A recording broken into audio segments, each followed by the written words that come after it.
I'd like to welcome Scott Reitmeier, Detective Sergeant Scott Reitmeier from the Burglary Crime Unit with the Madison Police Department. Scott visited with us last year and gave us a terrific presentation. I thought, why not have him on again? Because he's always, got a lot of good news for us. And Scott, thank you for joining us. Really appreciate you taking the time out of your busy day to update us on what's going on here with property crimes in our area. Yes, thank you, Mike. Thanks, everyone. Good morning. I mentioned this to Mike, but just so it doesn't, freak anyone out, I'm looking at you on a real big TV here behind my computer here. So if I'm looking up here, that's the only reason I can see things a little better than everyone squished into a little computer screen. So yeah, I'm the Detective Sergeant of the Burglary Crime Unit here in Madison. And when I spoke to your group last year, I kind of went over a few things about what we do and kind of what we're seeing. So I have a little bit of that in here, but wanted to go over some different things. I pulled some data from the data section of the police department, the records section on certain crimes and age groups to go over some things with us that's hopefully resonates a little more with your group. I do want to make sure I give the caveat that this is kind of raw data that I pulled, nothing super official, more of some real unvetted raw data, but I think stuff that people will find interesting. So I will try to jump here to my PowerPoint screen. If you have any questions, of course, shout them right out, and Mike has agreed to, if I don't see them, to jump in. So the things we wanted to go over today that Mike and I talked about, and if we don't get to everything, it's okay. But the Burglary Crime Unit, a little introduction here to what we do, and then go over some prevention strategies and what we can avoid or what we can do to avoid being a victim. Some of that data that I pulled, some of the things MPD is doing, and then any questions we have. And of course, those questions can happen at any time. So here's our unit here. We are part of the Investigative Services Bureau, so we're not under an individual district. There are 6 districts in the city. There are detectives in each district that handle crime and work cases, but we are under investigative services along with violent crime, the drug unit, and the special victims unit. So we're kind of under that ISB umbrella. We have 5 detectives, 1 officer level analyst, a civilian pawn administrator.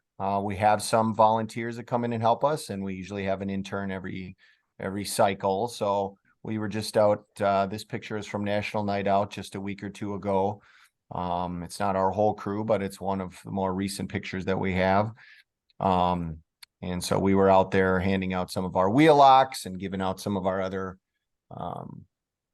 handouts and stuff that we do. So Scott, we're not seeing you're not seeing the change of your slides there, and it says the little wine glass symbol in the bottom right. Let's see here. Oh, down there in the very bottom right, near the minus sign. Click that and see if that helps us out. It's looks like a screen, but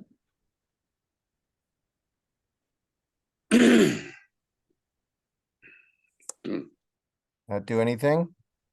Well, now we changed slides. Yeah. Do you have the picture? Yeah, we see the picture. Investigative Services Bureau. Okay. Well, that's kind of what I just went over. So okay, I'm going to try to switch. Did that switch? We're still not switching. You may have to click on each slide to get it to move. For some reason, it's all right. Goofing around with us today. So does that, are you on the picture? Okay, so you're on the picture. We're on the picture now, yeah. Okay.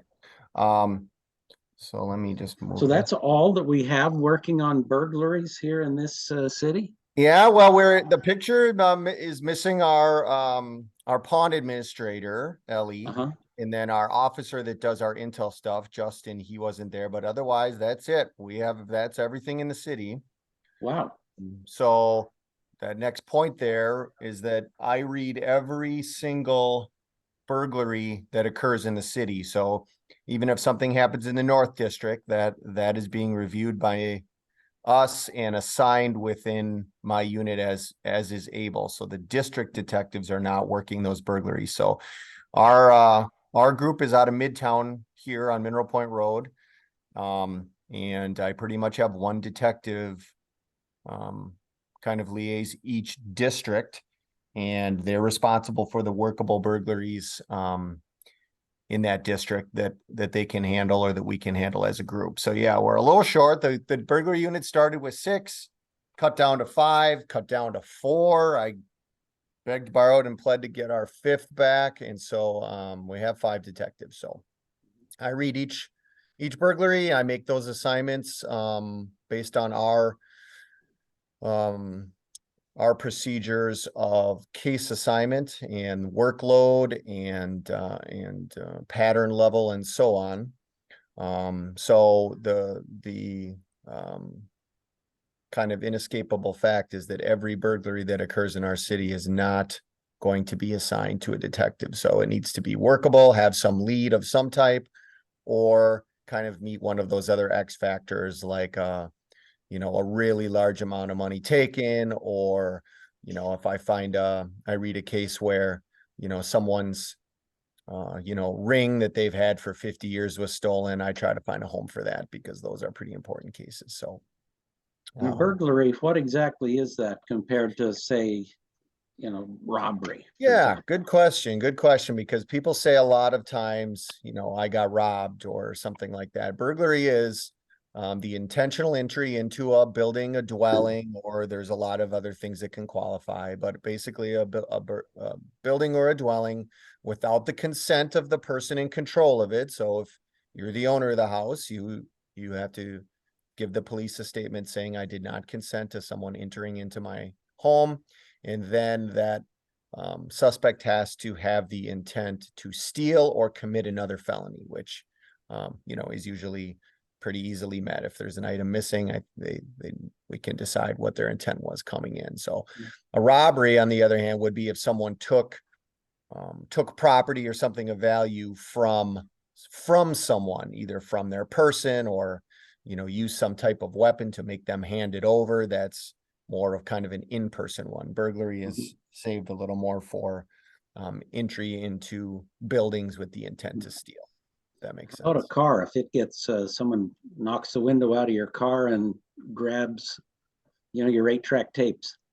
Yeah. I haven't seen many 8-track thefts, but they could grab anything out of the car, right? The key there, Mike, is where that car was when it occurred. So I do see quite a bit of cars broken into in underground or in parking garages that are connected to apartment complexes.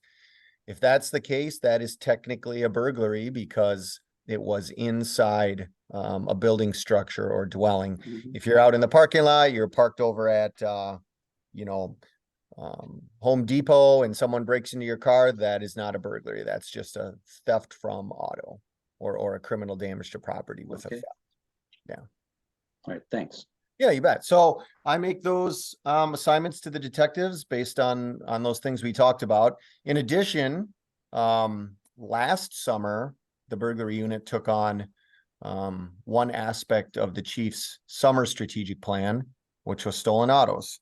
So along with shots fired and some speeding priorities, stolen autos was added to the strategic plan for last summer. Summer of 22. And we came up with a plan to work those cases along with some district detective help so that every single stolen auto case in the city was assigned to a detective. So that was obviously a bigger workload on the detective side of things. And so we were able to make some really good reductions in those crimes and put cases on some of the offenders. So much so that the 2022 summer strategic plan was extended indefinitely. So now it's part of what we do not just for the summer of 22, but all the way up until today. I'm assigning those cases, and the detective lieutenants in each district are assigning cases, stolen auto cases, to their detectives, and the burglary unit just serves as kind of the central hub of intel and works those cases as well. So we also do special projects or initiatives. We're involved in a lot of community outreach, not just meetings like this, but working with our core unit, which is actually right here in Midtown too, which makes it nice. And then any special operations. So if we help violent crime a lot with surveillance and takedown operations, we're good sets of eyes and good partners to them, like they are to us. And with special victims unit also, if they have a warrant or something. So we're, like I said, all under that investigative services umbrella. So we're all one team here. So that's just a little bit about our unit. So Mike, did we have a change to a green piece of paper? You're rolling now. Yep. Wonderful. So just a couple flyers, and I can certainly email these to Mike if I haven't yet for some distribution. But the basic common sense stuff that we talked about before really continues, of locking your doors, closing your garage doors, securing things, putting valuables away in your car when you're going to run into the store. No need to leave your cell phone out on the seat, or your bag of valuables that you carry around. So just some common sense stuff of locking things up. Keeping good records is very helpful if there is some type of theft that occurs.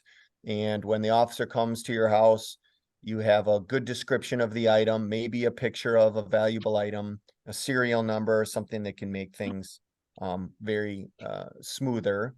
If you're going to go on vacation, you can let the district know where you live, the district in which you live, and put a vacation watch on your house. That's available online on the police department website also.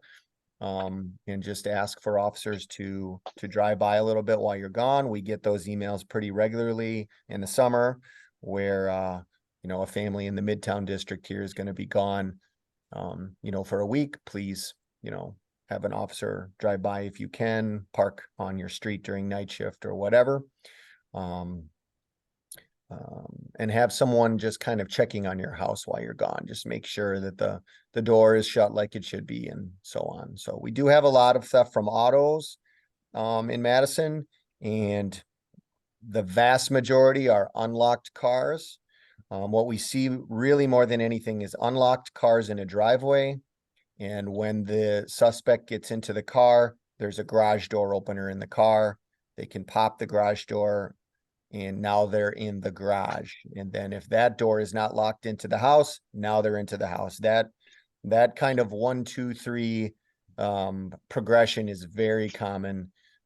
So if you got a car in the garage, make sure it's locked, and always lock those doors right into the house. What percentage would you say, Scott? What percentage would you say are forced entry versus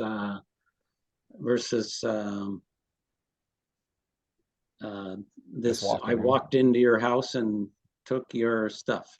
For residential burglaries, a house, apartment, or whatever, the amount of forced entry is very low. We see a little more of that with commercial burglaries where, a warehouse or something is pushed into. We see a little more of that for forced entry, but for burglaries to residential houses, I would say it's maybe 10%. I mean, really a low amount. If a burglar is looking to get into a residential house, they check a back door that has a light there, and it's not unlocked, they're usually heading to the next one. So okay, thanks. Yeah. So and that's a good point as I look through this. So most burglaries are crimes of opportunity. A lot of times they look for dark houses, and a place that looks like no one is home. But more often than not, it's those residential burglaries are not forced entry. So what you can do in your neighborhood, talk to your neighbors, get to know everybody, realize what doesn't look right, if you see something on your block that doesn't look right, let someone know, call us. And just say there's, someone on the block going door to door that doesn't look like they're selling anything or walking in backyards where they don't belong. We're more than happy to come check that out. Yeah, here we have one of our flyers that we give out a lot, very kind of basic stuff that would really help someone avoid becoming a victim. Locking everything up, having good lighting, keep your valuables in places that are secure, taking things out of the car if you don't need them.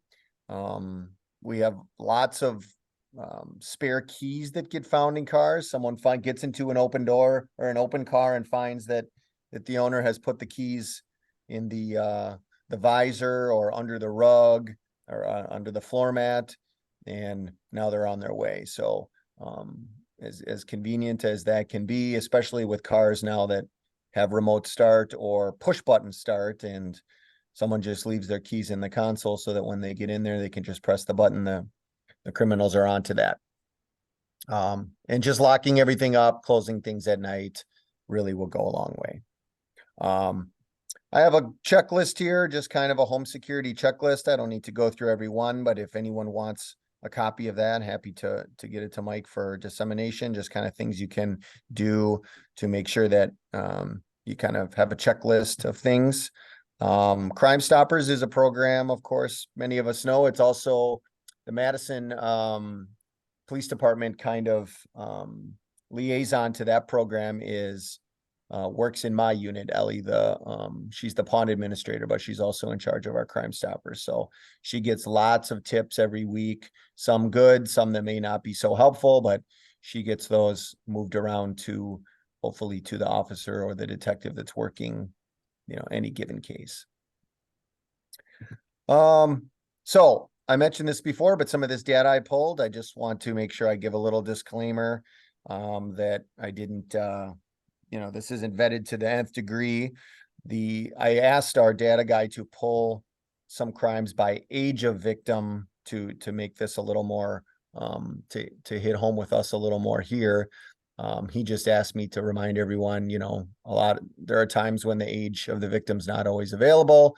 The U.S. Census may group ages differently than the police department does for ours, for our purposes, and these are, of course, estimates. So here's a graph. Hopefully you can see it okay, that kind of goes over crime in the city in basically about a 1 year period. So lots of numbers up there, but the stuff that really stuck out to me is that about 23% of persons in Madison are over 55. So that's not victims of crimes, just citizens here in Madison. And so they are victimized at about 15.8%, that top right number. So that's a positive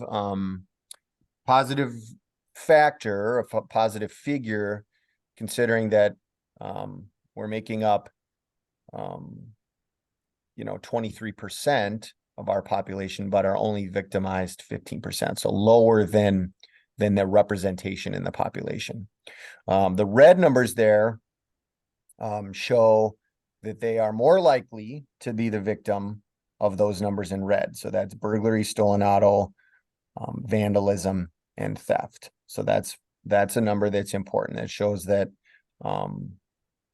they're more likely than their percentage of the representation of all citizens in Madison to be a victim of those red crimes. So that's something to keep in mind, that those previous slides we talked about giving yourself some advantages for being less of a victim are important. So any questions on that?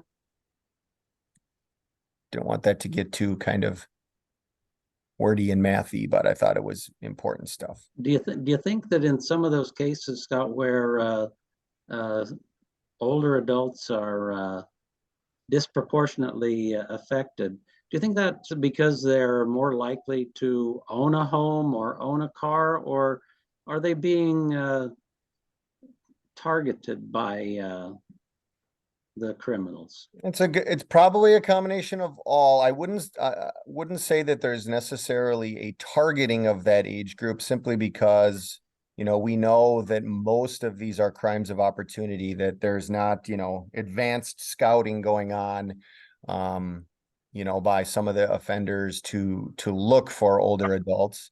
I would say that I think older adults are more likely to call the police and make a report. Vandalism is up there. If maybe a younger victim, came out and saw their tire was slashed or something, they might just fix it and say, oh, there's nothing the police can do and move on. Where I would think maybe, an older adult may say, nope, I'm going to make a report, which is what we would want. And so there might be higher levels of reporting. But I just hit, we talked to, probably since I've been in my 2+ years in burglary unit, of all the offenders we've ever interviewed and talked to, I can't recall a single one that said, I went over there because there's a bunch of older folks over there. It's almost always been, we went over there because we know people don't lock their cars, and we know that people leave garage doors open all night. And some of these neighborhoods, it's dark back in the court, and we can hit 3 or 4 or 5 houses in one little area if we split up and, split the work. So I have never heard someone say, we're heading over to this area because it's all older folks over there. Okay, well, that's good to hear. Yeah. That would be scary if you're Yeah. specifically after them. Anyone else, please feel free to join in, because I'm going to go hoarse here if I don't get some help. All right, so feel free to ask Scott any questions you have. Scott, I have a question. Yes, sir. Where is this stuff being sold? Are there established fencing operations, or what happens to my TV if it gets stolen? So as far as the fencing goes, it's pretty rare for us to come across, someone who deals in stolen goods. That if Mike and I decide to go break into a couple houses and we have some TVs, we head over to, old Jim's house because we know he'll take this stuff. That's pretty few and far between. There's a very active pawn and secondhand store business in Madison, but my pawn administrator, she is in charge of all the software for tracking that stuff, and we are regularly recovering stolen stuff through the pawn shops, where if the pawn shop takes it in without knowing it's stolen, they have to record the sale, take a picture of the merchandise, fully identify the seller. And even if it takes us 2 or 3 days to catch up on the technology record side, they're not able to get that item out the door for 30 days, and we can recover that for people. So we have had a small but significant uptick in folks taking things to Milwaukee. And I don't know if that's a temporary little surge here, or just some word that went out on the street that if you get it to Milwaukee, it's harder for Madison police to get it. But we have recovered, the pawn tracking software tracks the whole country. And so we've recovered those items in Milwaukee. Maybe it's a little bit of a headache for us to get that item back. We just had a bike that was taken from the UW campus 2 years ago, recovered in a pawn shop in Boston. Oh. So, very few kind of fencing operations that I'm aware of, Jim. There was a little bit of, during our stolen auto blitz, cars getting taken to Milwaukee, Chicago, Kenosha, and like clearly cars being grabbed here and taken to other places for whatever needs. Mm-hmm. Yeah. Thanks. Absolutely. All right. This is a graphic that I showed everyone last time when I was here, and it hasn't changed much. This is just a heat map of offenses as they occur. So the blue is a very low occurrence rate, whereas the shade gets darker and close into red, and then dark red or this dark maroon, that's where we're seeing more and more and more property crimes that are getting occurred. So it's probably all, what we would think common sense wise. So our work days of the week, the non-weekend days, are less as you get in middle of the day with plenty of light, very low occurrences. As we get later into the hours of the day or early morning hours, you can see the graph start to change a little. And then our big time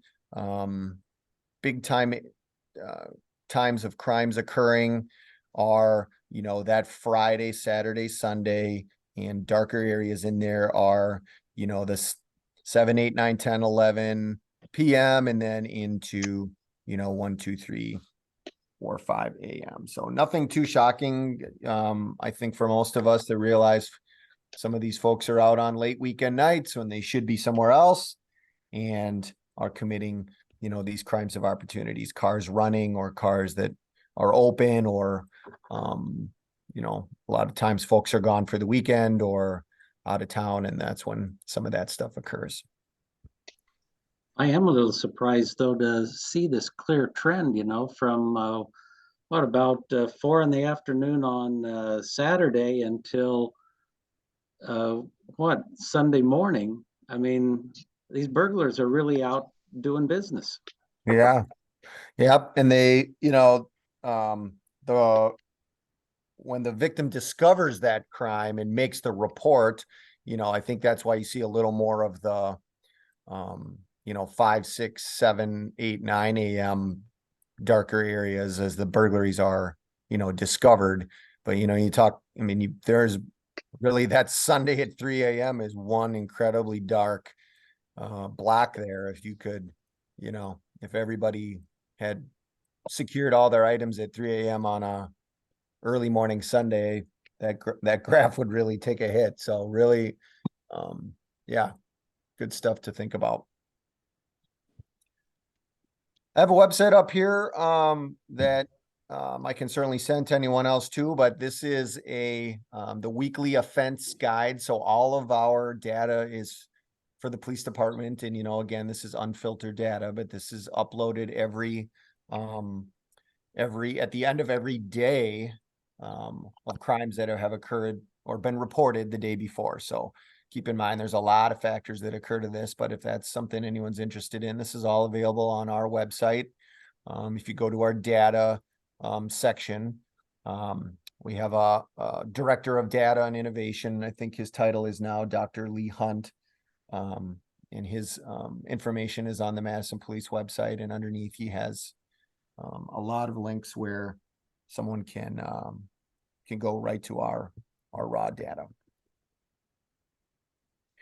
So what is MPD doing about all this? The first several slides here are look at all this stuff that's going on. What are we doing about this? So the Chief Barnes brought with him a new philosophy of policing, at least as it relates to some different things we're doing than we used to do.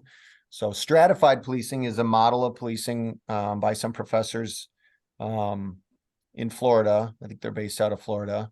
And it has to do with really utilizing data to locate problem areas, locations, people, and putting resources towards crime reduction and crime prevention at an earlier time based on data, and deploying resources to problem areas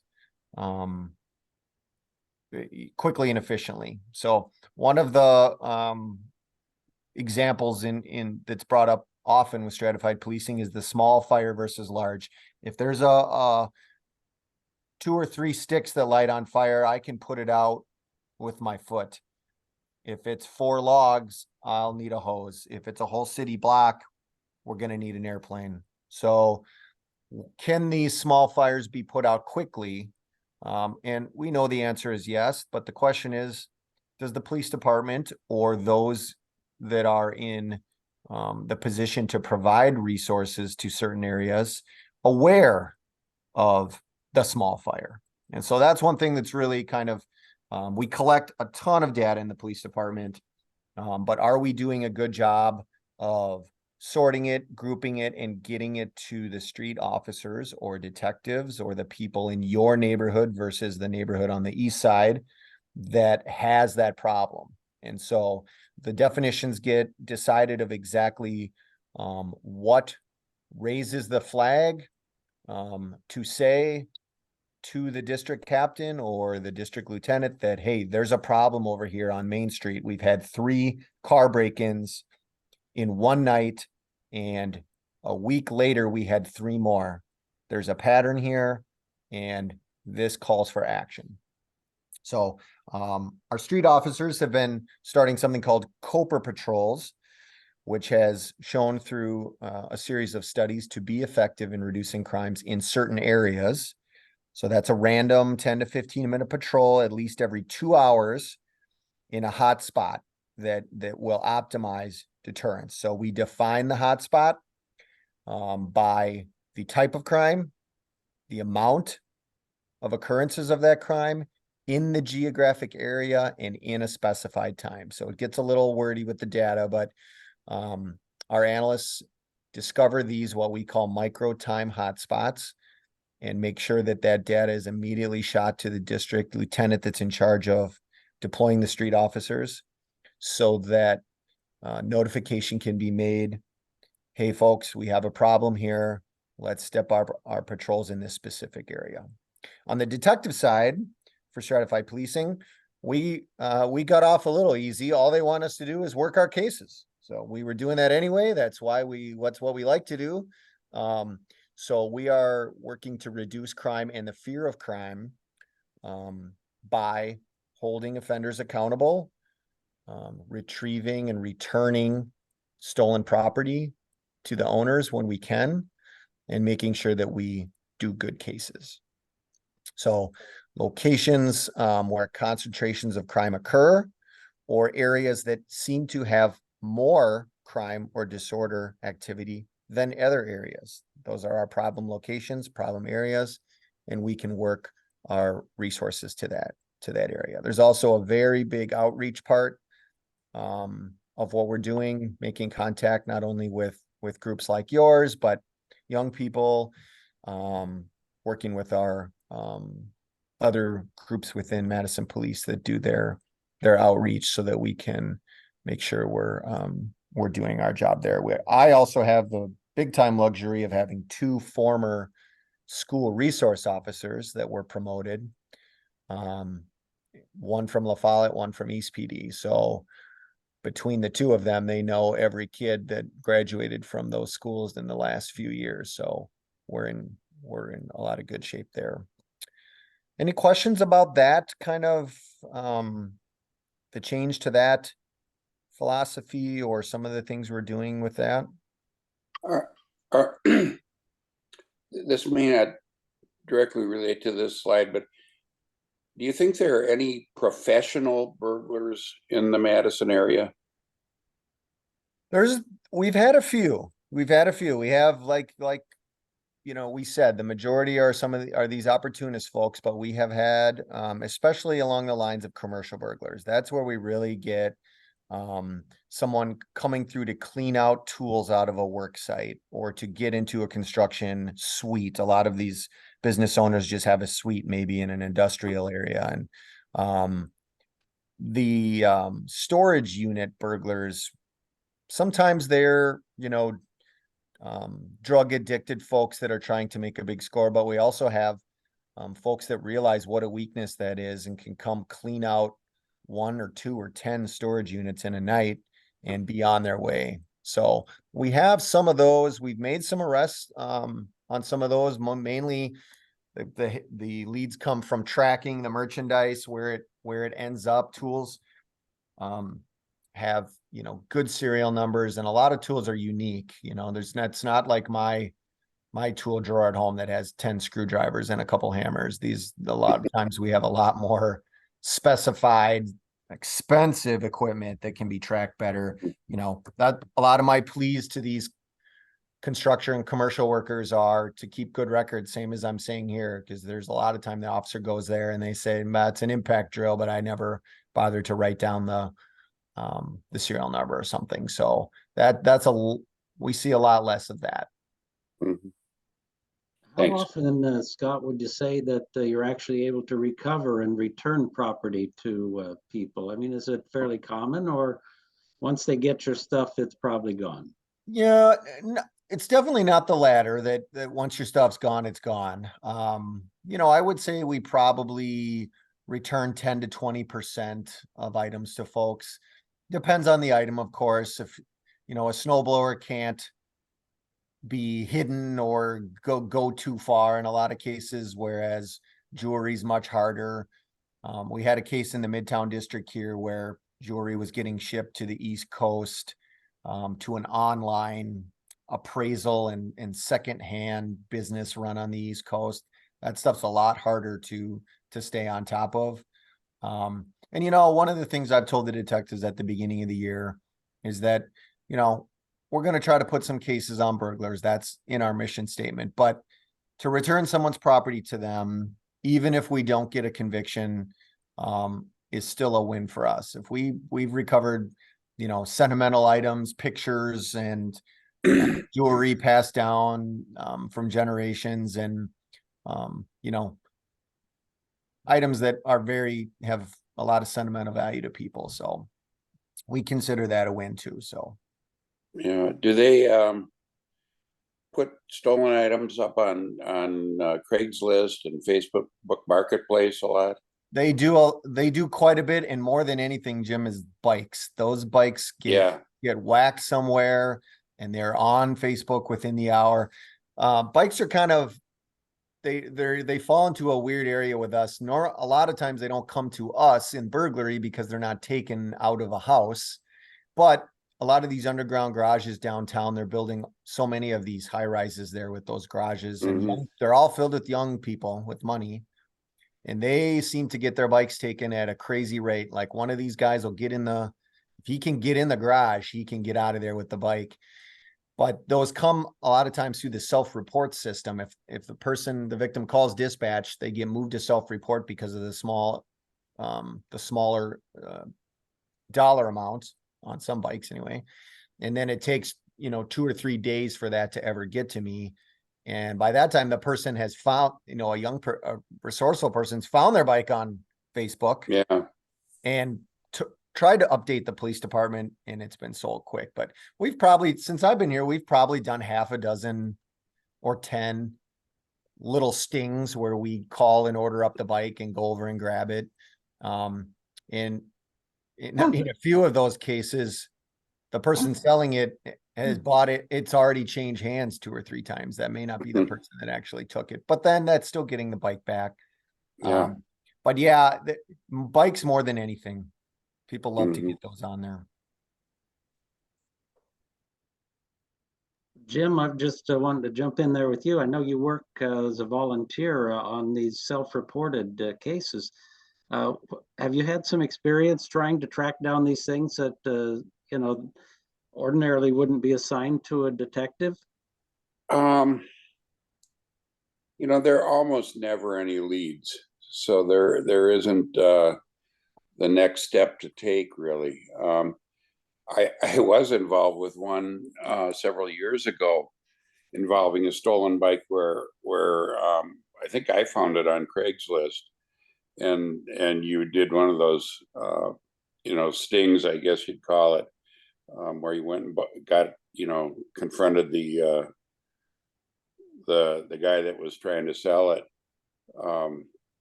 So that was good, but it's just these things just walk away, and people leave them unlocked in backyards. So it was in a fenced yard, or I was just running in the house, just like with the cars. I was just running in the house for 5 minutes, and I left it on the porch, and it's gone. So it's kind of frustrating because a lot of times people, don't want to blame the victim, but are their own worst enemies with these things. Wendy, go ahead. Hello. Hi, Scott. Hi, When we Wendy. saw you at Coffee with a Cop last month, you were talking about people's vehicles or vehicles at dealerships being stolen. Has that been resolved? Have you made arrests? Is that still going on? Yeah, good question. We did make a series of arrests in that, and it really has kind of calmed down. We also did some outreach with the auto dealerships like we did last year, kind of when this was happening. Just a reminder with that, the real key with that is them securing the keys to the car. I mean, I understand, in the back office area of the dealership or the auto, a lot of it was the repairs kind of area, not new cars, but you bring your car there and they're working on it for a few days to really secure those keys in a place where no one can get to them. But yeah, we arrested two juveniles for the Fitchburg into Madison kind of mess. They took one in Fitchburg at the Zimbrick in Fitchburg, which wasn't our jurisdiction, but then came into Madison to a dealership, left one and grabbed a new one. And then there was a gun in one of them, and there was some shots fired kind of messiness with it. But yeah, that was arrest for both those young people. And then one of Zimbrick, I think it was Zimbrick, 2 or 3 cars left one night, and they were caught around Milwaukee, where it wasn't Milwaukee, it was a suburb, but they got the car, grabbed the young people, and they were arrested out there. So that has, there's nothing wood in here, but if there was, I would knock on it and say that seems to have died down a bit. Okay, wonderful. Thank you. Yeah. A lot of older, I know my older friends, they have a lot of jewelry. How can you keep track of, I mean, you're saying make an inventory of your valuable items, but sometimes bracelets look exactly alike. How can you identify that kind of a thing? Right. The best success we've had, and if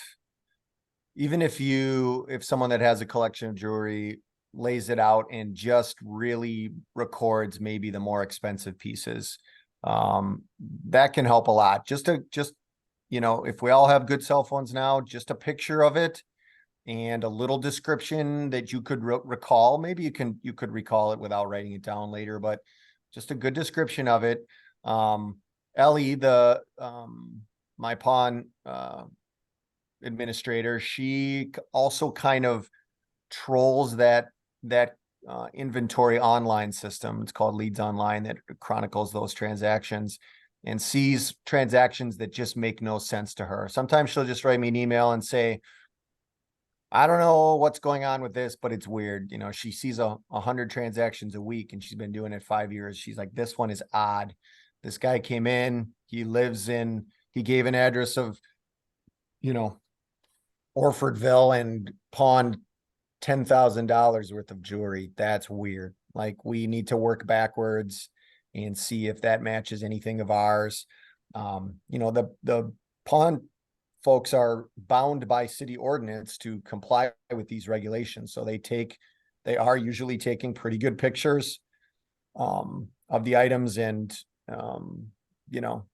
I agree with you. Some things all look the same, but we've also, put a hold on that item, met the victim there and had them take a look at it. And sometimes it's, nope, that's close, but it's not mine. And sometimes like, oh, that's mine 100%. This little, one of the chain links was a little bent or discolored or something like that. So.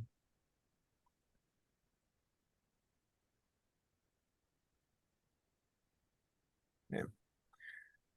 Well, in any case, I don't have all that much left as far as content. I'm happy to answer any questions that we didn't cover here, or anything that we covered last time, or that if anyone has anything additional. And my information's on here and Mike has it. If anyone wants to give me a ring, shoot me an email. I see one hand here. Scott, do you think that you know who's doing this? I mean, many of the people that are out there because of repeat offenses and you know, I get the idea that a lot of these are kids, so they're often not in custody very long. Yeah, yeah. I mean, the list is obviously, you know, well known. We have repeat offenders constantly, and the juvenile system, as we all know, is not designed to detain and confine people. It's Mhm. designed for rehabilitation. So there's very few of these young people who are staying inside. They really have to earn either a trip up to Lincoln Hills for a longer stint or be held in the juvenile system for a longer amount. So stealing cars is really our main thing. We have our list of players. We know who's going to go do 3 months in Lincoln Hills. We really have 2 weekly meetings for stolen autos. We have one within MPD, the district detectives and my folks, and we have one countywide with Fitchburg and Middleton and all our partners there of what are you seeing, who's coming, who's going. We have, since the start of that program, we've invited juvenile corrections to the program. So with juvenile corrections in there, they are telling us who's coming and going, who's on GPS, who isn't, who missed their meetings, who's definitely up to no good. So it can be a little frustrating sometimes, but also, there's been a lot of success stories too of kids that got it figured out, got their act together. So Rosemary, go ahead.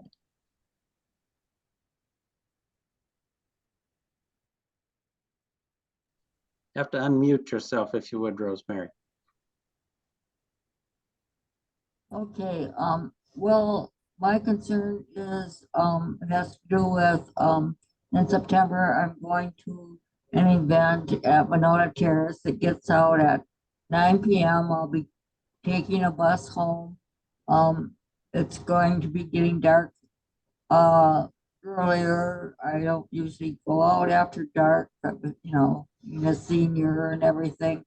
But, even though the square is probably well lit, I think someone could conceivably walk up behind me and try to steal my purse. I mean, I always wear a shoulder bag, but I don't know. I mean, the bus situation in some ways isn't as good as it used to be because there's fewer buses for me to choose from.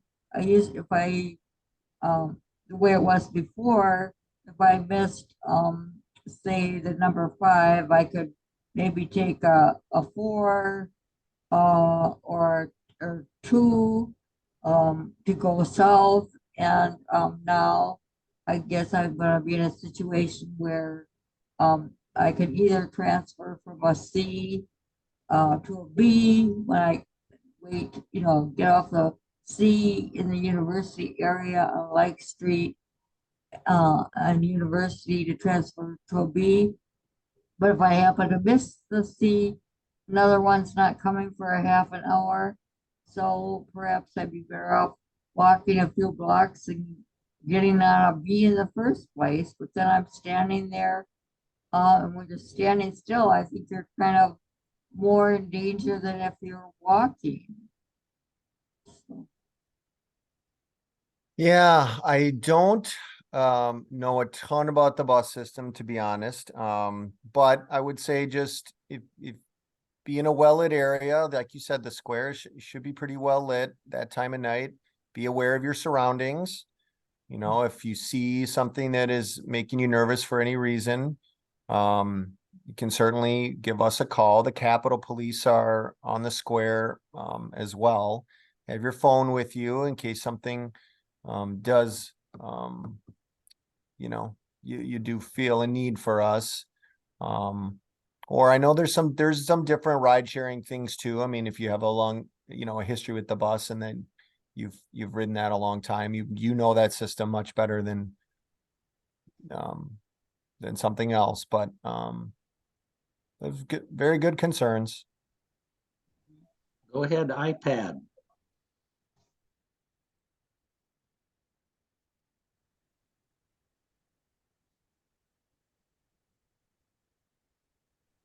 Hello, Mr. iPad.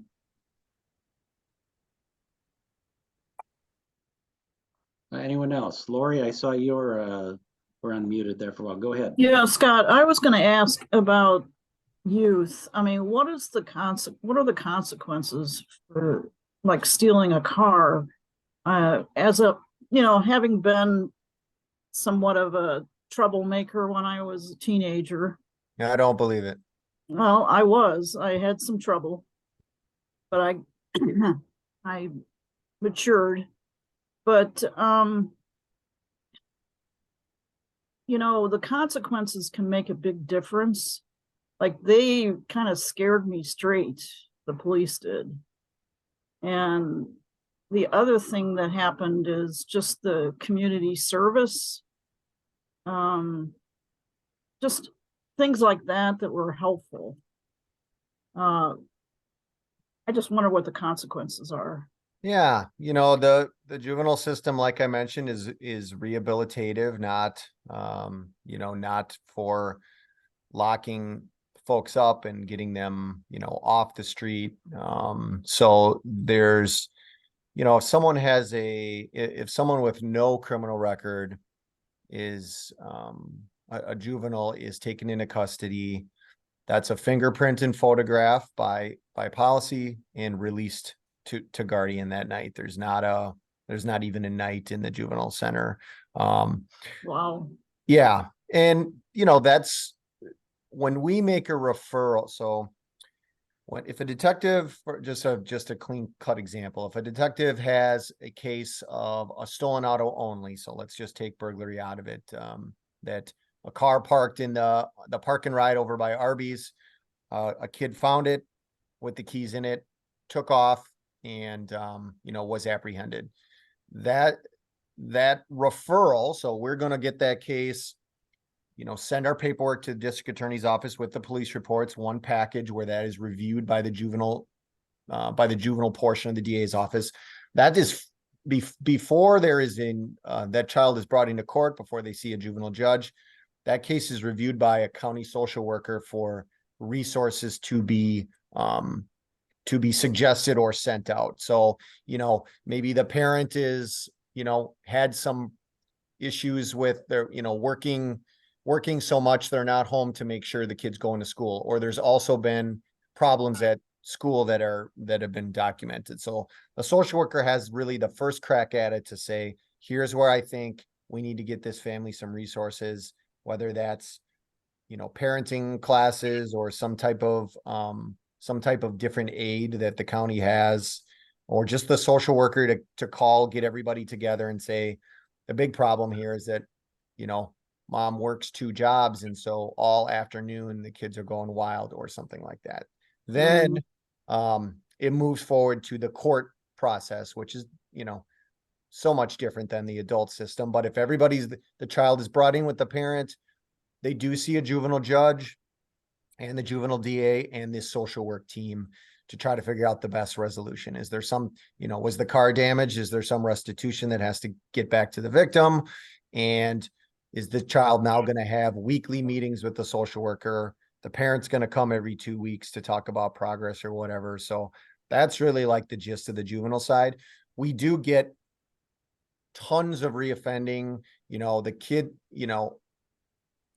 some of the crimes that these kids are involved in today would just blow your mind. We have 12-year-olds that have guns, have pulled them out on others. A year ago, we did a stolen vehicle operation. My friend tackled a 12-year-old and the kid tried to get the gun out in the middle of the struggle. Like, there's some wild stuff. Wow. Kids that have lots of reoffending, access to weapons. We've had juveniles shooting guns at each other and at people during these crimes. Those ones are getting those trips up to Lincoln Hills for 6 months, or even into the juvenile reception center for a year, or 3 months to start and see how it goes. There is some of those more punitive things. But generally it's really about what resources can start, recalibrating that behavior now. Well, that's almost discouraging. Yeah, there are times when, I try to remind the detectives, we're one part of the machine. We put a good investigation together and send it to the courts. You know, and if there's sometimes we kind of shake our heads too and say, well, keep in mind, a week from now, if you have a burglary on the west side, we can probably imagine who was involved, but, you know, try to put together good cases and send them up. Mhm. What kind of, I mean, are these kids making money on this stuff? Or is it Rarely, just, pardon me? rarely. Yeah, It is almost completely, the stolen auto stuff is all, you know, glorified joyriding. Like, yeah, I mean, and I don't mean like out on a country road, you know, this is when you see those Beltline 101 mile per hour in the flex lane things. yeah, Very dangerous stuff. And, you know, every once in a while, the word will get out that, you know, up behind Elver Park, there's a parking lot. Go dump this stolen up there and pick up another one. You know, so it's really about like buzzing around town. There's some status stuff to like having, you know, stealing a cool car, mm-hmm, but it can be pretty dangerous stuff. So it's almost up to the parents to do something. I mean, it's almost like the system is too soft on these juveniles, I think. Yeah, you know, the parents are definitely, you know, I don't think any of the parents would say, I'm not part of the problem, right? Everybody has their stuff they're working on.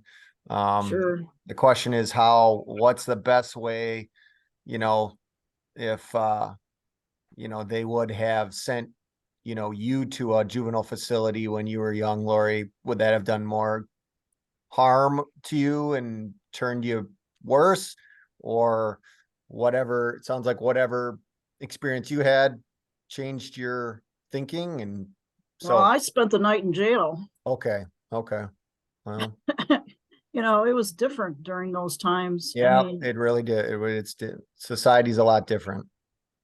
so that's enough to scare you. Sometimes. Should be. Anyway,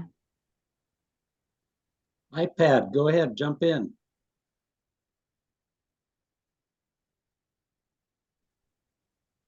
This is Kathy. I had a theft of an item from a package addressed to me, which was delivered by UPS and left at the entrance of the apartment building. The item was under $50. Do you recommend filing a police report in this instance? There's certainly nothing wrong with it at all. I don't know if you have any plans to make any kind of claim with that. There are times when either UPS or an insurance would say that you need to make a police report. I don't know. I would tell you that the questions that would be asked are, is there any camera footage in that area? Is there any lead or any hope the detective or an officer might have of making, you know, investigating that case further? I would never discourage anyone from making a report. I would never say, nah, don't bother, because you just never know that if there was even a little bit of video that wasn't great, but the next complex over, they got into the basement and stole a car. They only got your package because that was all they could get to at your place or something like that. You just never know when something might seem more important than what you have. I don't know. A lot of times folks have a lot of success with working with their apartment manager too, of, you know, well, I have video and it looks like, you know, Mike in 1A might have picked up that package by accident or something like that. Yes, I did report it to the apartment management. Good. They've got security for Amazon packages, but not for UPS and USPS packages sitting out on a table. And there's no camera in the building. Yeah, that would, you know, I always I was a detective myself before I had this job, and if I look at a case, I always try to say, what is the next step for the detective to do if I give them this case, and if there's no video and no leads, there just isn't much more sometimes that the officer or the detective can do. Sometimes. Okay, thank you. I just wanted to Thank- know if value made any difference You filing know- a police report. Right. It's important. It's a factor. I wouldn't not give a detective a case because it was a $12 item versus a $112 item. If there was a lead on a case, I would assign it, or I would ask the officer to continue to work it, even if it was a $2 item. If, the only time the amount really kind of factors big into it is if it's a $10,000 item or something like that. But, I would never say that something's too low for us to work. The crime is the same. It affects the victim the same, I would argue. Okay, thank you well- for the presentation. Oh, thank you. Scott, what do you know about the post office accepting packages from Amazon and stuff like that? Not much. I've heard that they will do that. You can set it up, but I'm not real sure about that. Yeah, I Um, don't know. If there's a problem, that happens frequently in your complex or something like that. And then you would go get it whenever it got Yeah, there? Oh, yeah, okay. yeah, I don't know much about that. That's not a. yeah. I bad don't idea. either. It sounds like it'd be a lot of work for the post office, but I've heard that. Well, they're in bed together anyway. I know that I think on Sundays in Oregon, where I live, the Amazon uses the US postal vehicles to deliver packages on Sundays. Mhm. They got to be in bed together already.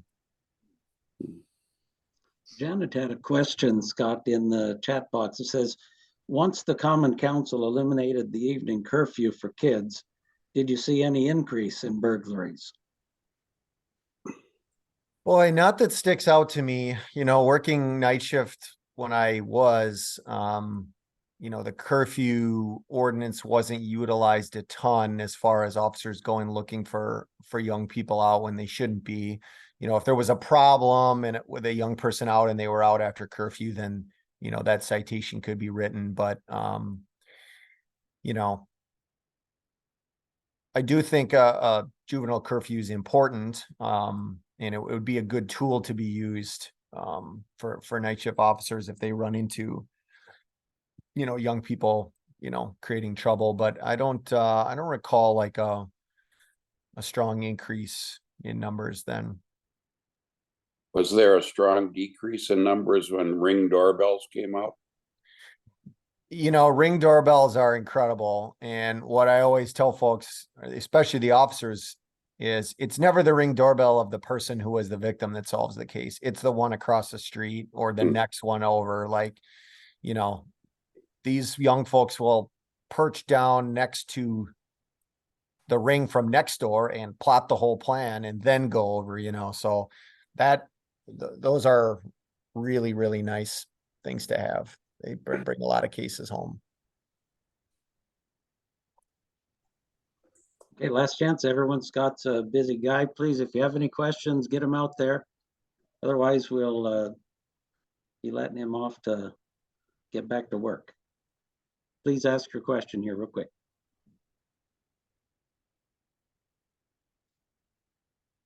Okay then, Scott, they want you to get back on the job. Okay, well, I'll get to it. Thank you. Very much, everyone. Yep. Mike has my information if you need anything, and I'll And see you again soon. Please do send me those brochures and the printed material, because I can distribute that to our list here. I will. Okay. Thanks so much, Scott. Really appreciate it. Thank you very Great much, everyone. Take care, everybody. Have a good day. Okay, thanks everyone. Bye-bye.